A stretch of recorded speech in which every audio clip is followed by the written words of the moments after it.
Assalamualaikum warahmatullahi wabarakatuh. Apa kabarnya anak-anak semua? Semoga dalam keadaan baik-baik saja serta sehat-sehat saja. Hari ini bertemu lagi dengan Ibu Siti Nurmaya dalam pelajaran Bahasa Indonesia dengan materi hari ini yaitu butir-butir penting buku non-fiksi.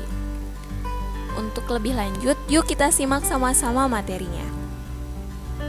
Butir-butir penting yang pertama pada buku non-fiksi yaitu identitas buku. Seperti contoh di samping yang Ibu perlihatkan, yaitu contoh dari penulisan identitas buku non-fiksi. Yang pertama yaitu judul. Judul pada bukunya itu yaitu 4 hari mahir menulis artikel, cerpen, novel, dan skripsi. Yang kedua yaitu nomor ISBN. Biasanya nomor ini ada di belakang buku. Bisa kalian lihat nomornya berapa. Ya, lalu penulis bukunya yaitu di sini penulis bukunya Agustina Subahman. Yang selanjutnya yaitu penerbit. Penerbit di sini juga Syura Media Utama. Terbit atau tahun terbit. Buku ini diterbitkan pada Februari 2014. Isi atau jumlah halamannya yaitu 102 halaman. Yang selanjutnya yaitu manfaat materi atau isi buku. Jadi setiap buku non-fiksi itu harus punya manfaat materinya. Berbeda dengan buku fiksi yang hanya mungkin saja menyampaikan untuk hanya menghibur.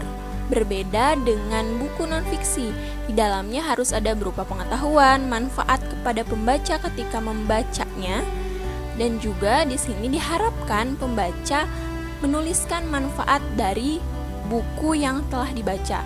Nanti kalian akan menuliskan manfaat dari buku yang kalian baca.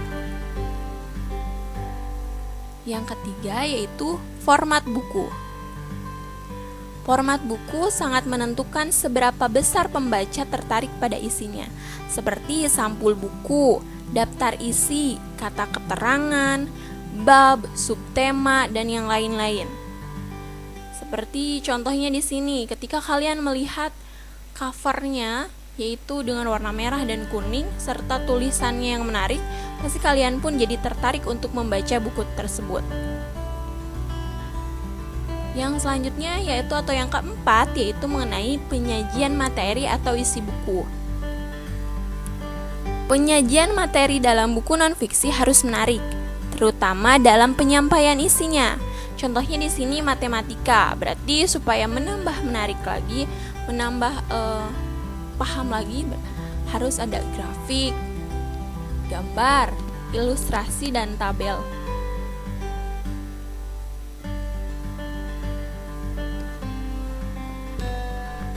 Yang kelima yaitu bahasa yang digunakan.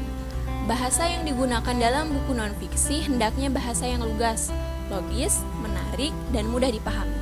Jadi bahasanya tidak menggunakan bahasa yang majas, puitis, atau juga konotatif atau menggunakan makna yang bukan sebenarnya.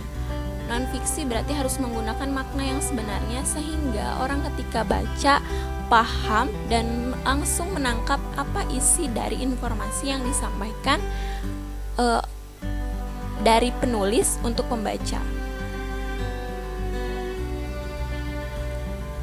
Yang keenam yaitu kelebihan buku.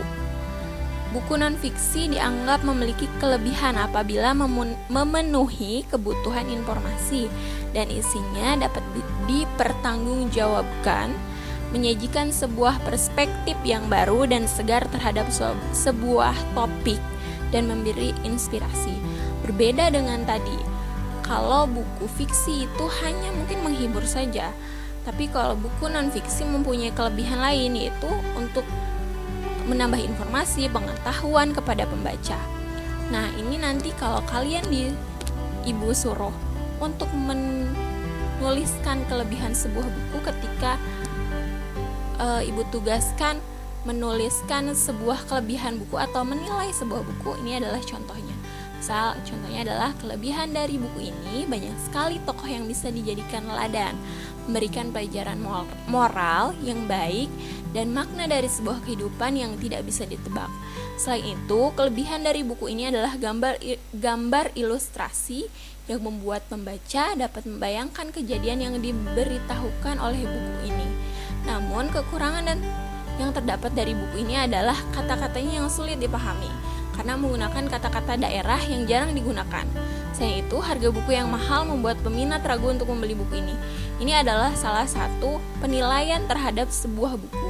Ini akan dipelajari di materi selanjutnya. Mungkin itu saja yang dapat Ibu sampaikan. Semoga kalian memahami apa yang Ibu sampaikan. Cukup sekian yang bisa Ibu sampaikan. Terima kasih. Wassalamualaikum warahmatullahi wabarakatuh.